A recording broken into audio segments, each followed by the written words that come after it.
Perkenalkan, nama saya Yuli Putri Santika, NIM 85810432, mahasiswa UT UPBJJ Pontianak, Pokjar Batang Tarang. Saya akan menjelaskan materi simbiosis. Simbiosis itu ada 3. Yang pertama, simbiosis parasitisme, kedua simbiosis mutualisme, dan ketiga simbiosis komensalisme.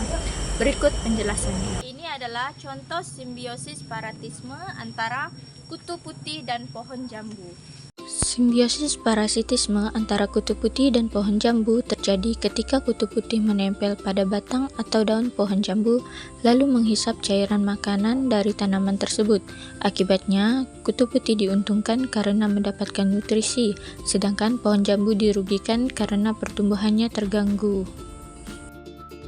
Ini adalah contoh simbiosis parasitisme antara manusia dan nyamuk. Simbiosis parasitisme antara nyamuk dan manusia terjadi saat nyamuk menghisap darah manusia untuk memenuhi kebutuhan nutrisinya.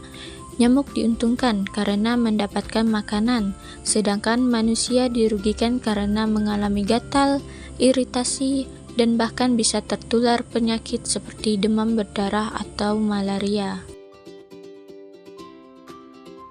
Ini adalah contoh simbiosis komensalisme antara pakis dan pohon sawit.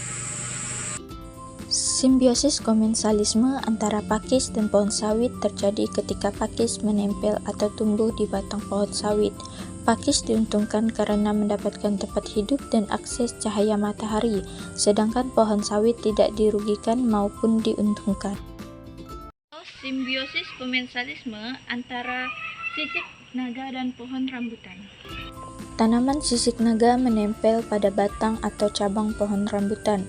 Sisik naga diuntungkan karena mendapatkan tempat hidup dan akses cahaya matahari, sedangkan pohon rambutan tidak dirugikan maupun diuntungkan. Ini adalah contoh simbiosis mutualisme antara cacing tanah dan tumbuhan.